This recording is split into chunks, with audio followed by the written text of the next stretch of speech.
Wondering how you can become better at running your business? Entrepreneurship can be stressful. There's too much to do and not enough time. If you're isolated in your daily decisions, have no fear. Success and balance are possible. Welcome to the Small Business Answer Man podcast, where you master the art of running a successful business using practical advice from experts who want to help you succeed. Now, here's your host, Gary Wilbers.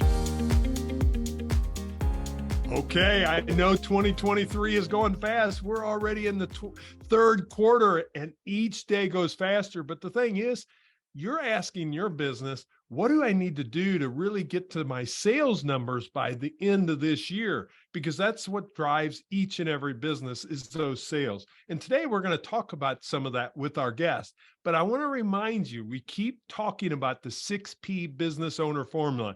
And this is my formula about people, promotion, pricing, productivity, profit, and processes. And today we're going to spend some time in what I call pricing, but it's really the area of sales because I had to make the P work, so we had to do that. So today I've got Justin with us. Justin, would you share with our audience, what problem will you help solve for them? Today, we're going to help you sell more with greater ease in a way that feels honest and good for both you and your prospects. Excellent. I love having conversation about sales, and Justin Janowski is with us. He's helped hundreds of coaches build their dream businesses from the ground up. Driven by his faith, he's founded Faith to Influence to help people learn what it takes to turn coaching into profitable business ventures. Justin has guided Christian and non-Christian coaches alike through the rewarding process of optimizing business models, pricing, and sales strategies so that they can scale their income alongside their impact. He has a passion for sharing this process with emerging entrepreneurs to help them simplify and grow their businesses the right way. Justin currently lives in Milwaukee with his beautiful wife, Kara, and their playful kiddos, Grace and Gavin. It is great to have you on the podcast. Welcome, Justin. Thanks for having me. It's fun to be here, Gary. Well, I always love talking about sales, and I know you talk a lot in the coaching, but I know this will play for no matter what type of business you have, because sales becomes really a relationship type business. So I'm curious, though, maybe we can go back to your backstory of how you got started and you kind of launched your business. What were those first few months like? And it becomes a little bit of a challenge, but what was it like for you? Yeah, I mean, I've been in sales since I was 18. I sold Cutco kitchen knives was my first sales job. Hey, I did that. You did? Awesome. Yeah, direct sales, sitting at the kitchen table, selling some expensive knife sets. Awesome product. But I did that for several years. I got into financial planning after that. I remember hiring my first coaches in direct sales and them really helping me and supporting me. And I got hired to work with my coach as a lead salesperson, helping him grow his business. And I did that for a few years. And at some point along the line, I felt called to start my own business. For me, I really wanted to bring faith into my business, as you can tell with the name of our company. And so I remember how scary it was to leave my job and become an entrepreneur. Now, I'd been an entrepreneur in a lot of ways, and I'd been very entrepreneurial my whole life.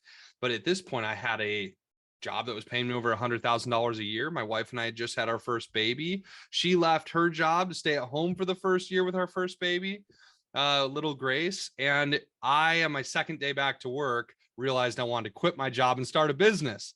So naturally, that was a little bit scary for her, scary for me. I remember her crying and being like, "What are you talking about?" At this stage when I wanted to launch.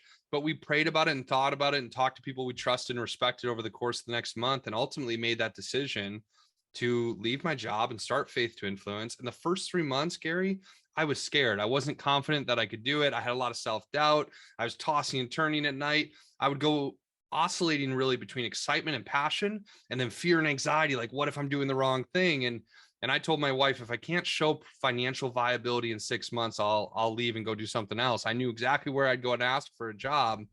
And 3 months in, we were going to run our first live event. We'd sold a lot of clients to come to this event.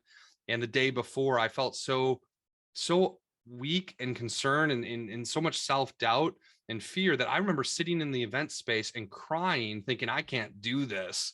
And ultimately like having to surrender and go back home and like find my confidence and pray and just like let go and spend some time with my wife. And I woke up the next morning and I had a blanket of confidence over me. And by the end of that weekend, that first live event, we'd booked over $100,000 in revenue in our business 3 months in.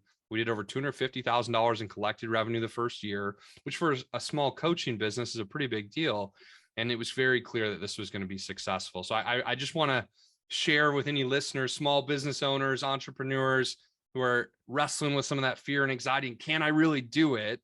That if you have been called to do this, do it scared, be bold, and you might find that you absolutely can do it. Yeah, I think that's the key is you got to have the confidence. You also have to have something that grounds you. And I have no problem talking about faith on this podcast.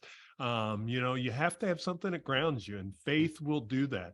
And you need to realize, because business is a up and down cycle, and it can lead to a lot of stress if you allow it to. But if you don't have something that allows to relieve that stress, it creates a challenge. So I guess I'd really like to share, kind of ask a question in that area is, what would you kind of tell someone who wants to grow their business, but kind of has that fear around selling?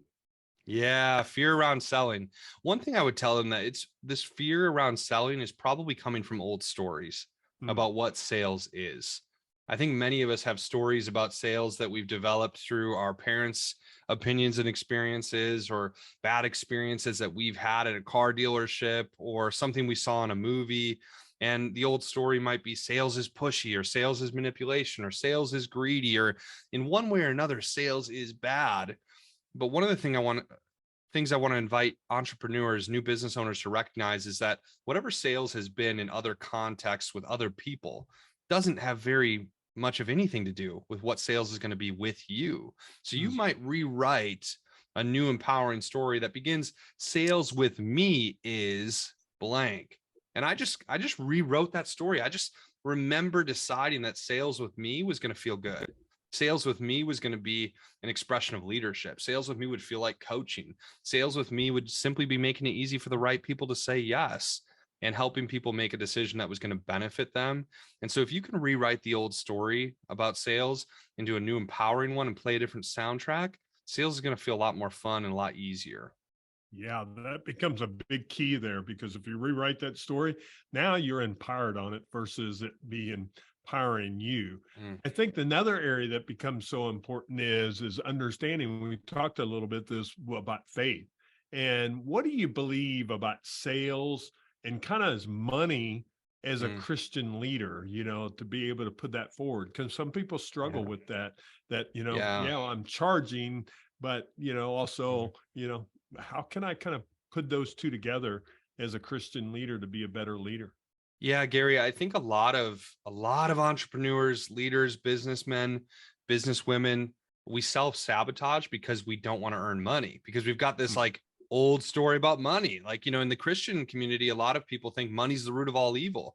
The Bible actually says the love of money is the root of all evil. In other words, making it the only thing or the highest priority or an idol is evil or bad. But money itself can be a tool for good.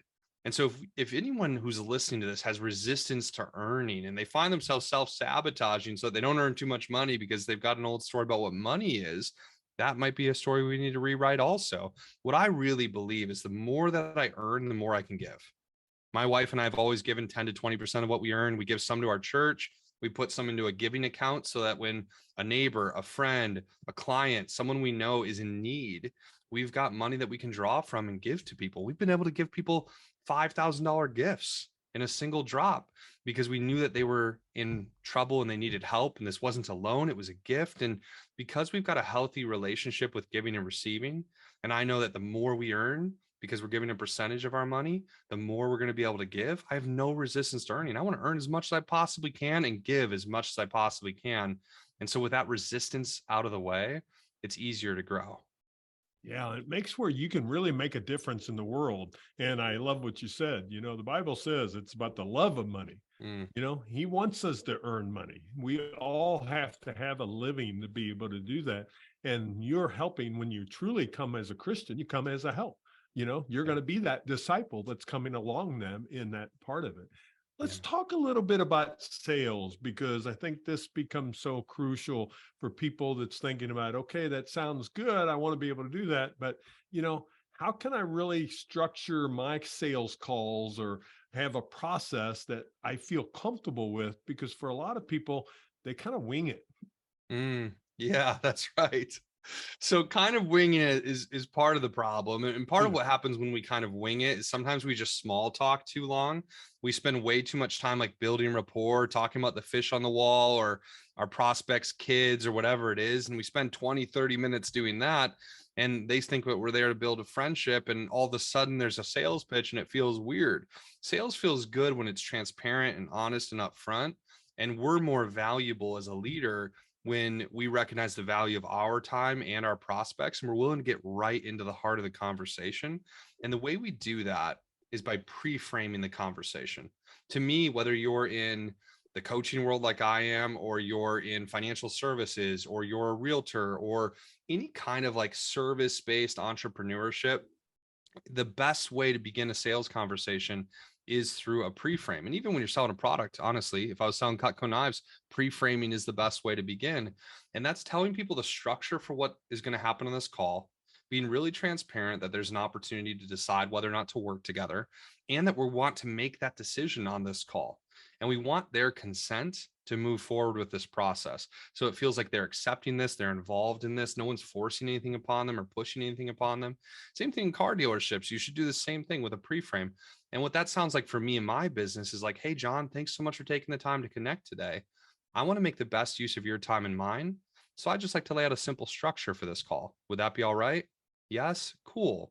The reason we're talking is Gary tells me that you're a great person and a Christian coach. And I work with Christian coaches to help them optimize their business models, their pricing, and their sales strategies so that they can scale their income and scale their impact. My outcome in a call like this today is get to know you a bit and discover whether or not it's a fit for us to work together. The way I'd like to get to that outcome is by asking you some questions about where you're at in your business right now, what your vision and goals are for the future, and what some of the challenges are that you're facing right now. From that, I'll give you some perspective based on what I hear. And if it seems like a good fit, I'll explain really specifically how I work with my clients. And then you and I can decide either to work together or not work together. And either way is fine. Does that sound good? One more example, I'll give a briefer one, but this is like if you were a financial services professional, you might say, hey, John, thanks so much for connecting with me today. I want to make the best use of your time and mine. So I'd like to lay out a simple structure for this call. Would that be all right? Yes, cool.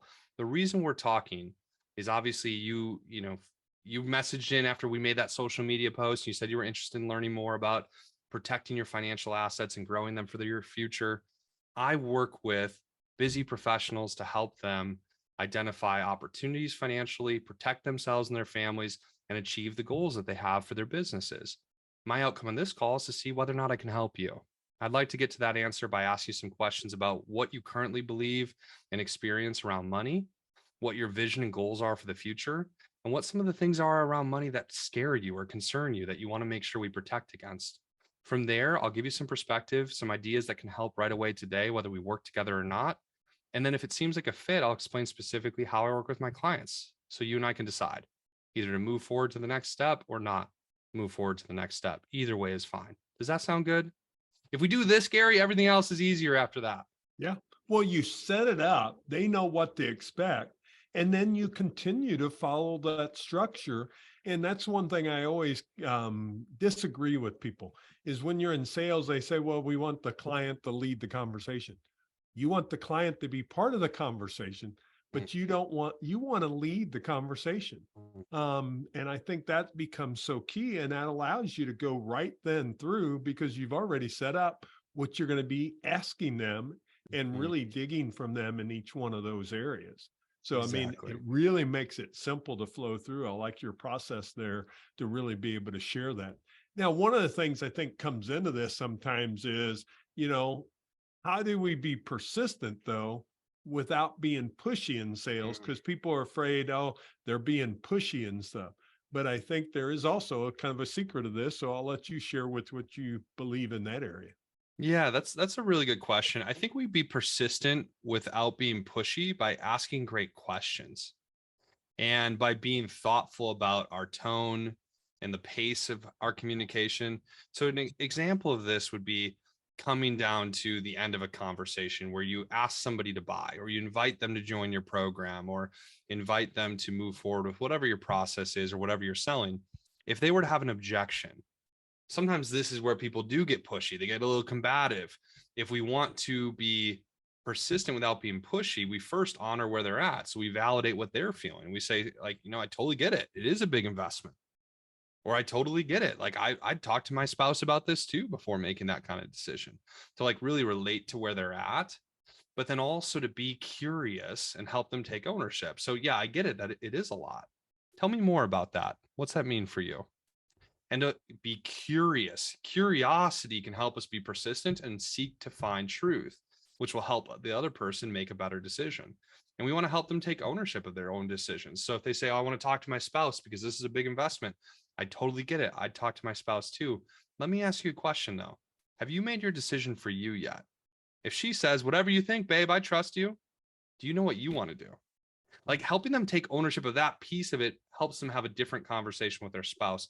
So that's what I mean by being persistent without being pushy. Let's be curious. Let's seek to find the truth and help them make the best decision for themselves and accept and love them, whatever that decision is.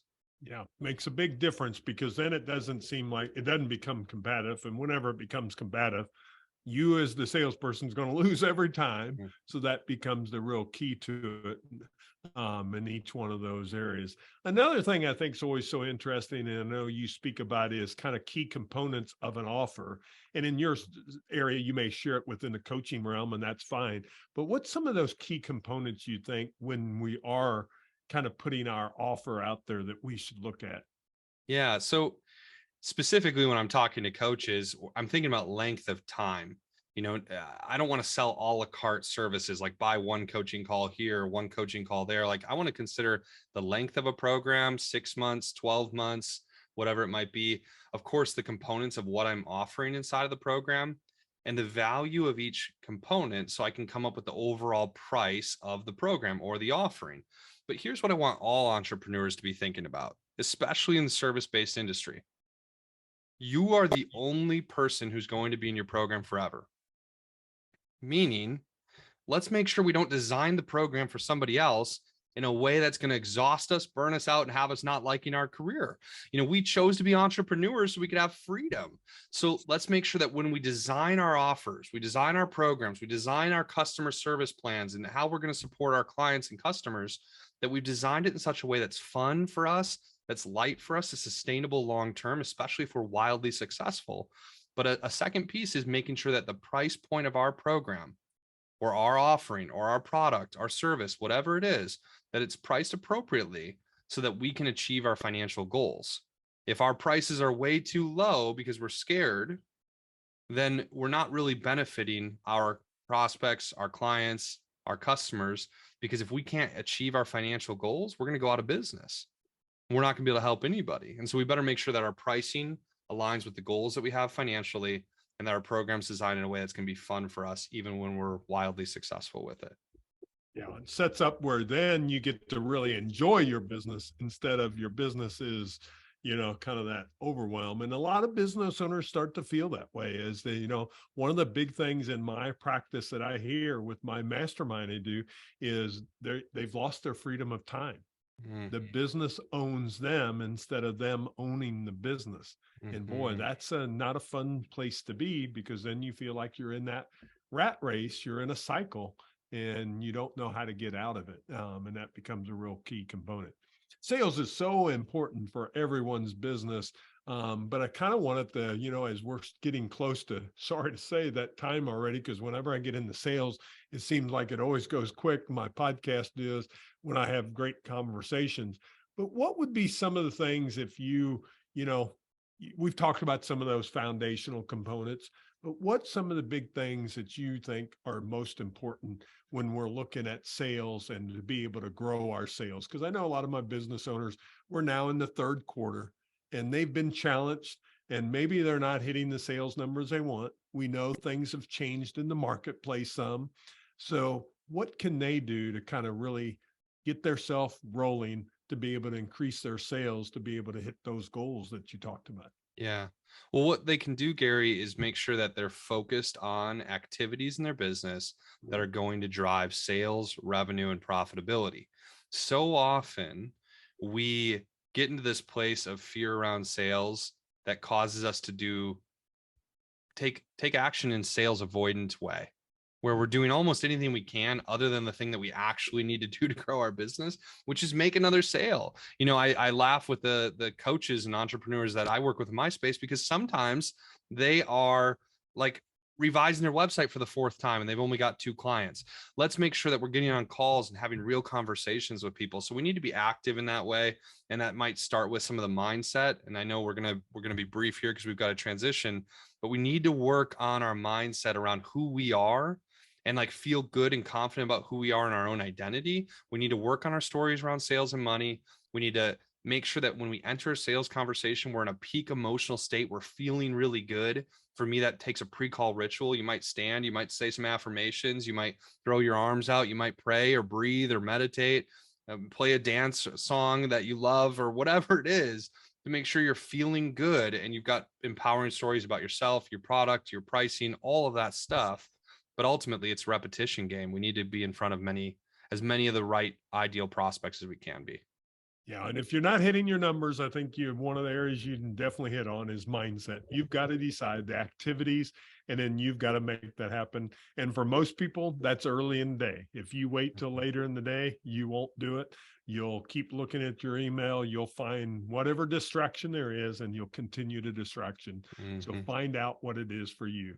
Some great information, Justin, that you shared, and I truly appreciate your time on that. You've got a website they can check out, salesisgood.com. That's pretty easy to remember. Mm-hmm. He has a gift there, the 4-day 100,000 Christian Coach Challenge. Again, even if you're not a coach, I would tell you pick up that, because I'm sure they will apply to the type of business you do, because it's not that much different. But if you are a coach, that's definitely a resource that Justin has available, as well as a lot of other information that's on his website. He's on Facebook as well as LinkedIn if you want to check him out there in each one of those areas. Justin, it's been great to have you on the podcast. Before I let you go, though, I ask every guest this question, and it's your best business advice you would give the business owners and entrepreneurs. My best business advice is to make sure that you keep the main thing, as one of my mentors used to say. And the main thing for every business is sales. We have to be growing our sales. That's the only way to remain in business, to thrive, to grow, to create opportunities, to bring on additional team members, among other things. And the caveat here is high integrity sales. Let's focus on developing a high integrity, high conversion sales strategy, because that's going to provide for us and our clients for years and years to come. Well, I appreciate your time. And again, his website is salesisgood.com. Check that out. If you're driving or exercising right now, we'll have it in show notes. And again, if you're on an app on your phone, you can just kind of link down. All the notes will be there that we've talked about. Or you can go to smallbusinessanswerman.biz, and all the information will be there available for you too. If you like this conversation, or maybe you know a business owner or entrepreneur that's struggling in the area of sales, why don't you share this podcast with them? Share it to 3 different of your friends that are business owners. That's how our podcast keeps growing each and every time. Justin, it's great to see you, and it's great to have you on the podcast. Thanks for joining me. It was my pleasure. Thanks, Gary. As we leave today, my action for you is let's increase those sales. That means by taking action and making some activity happen. So make it a great day. We'll see you back here next week with another great guest. Thanks for joining me. That's all the time we have for this week. To continue your journey, head over to smallbusinessanswerman.biz to access the tools and resources mentioned in today's show. If you enjoyed this episode, please subscribe and share it with someone who would benefit from listening. That's smallbusinessanswerman.biz. Until next time, remember, when you find the right solutions, your business grows and you get your time back.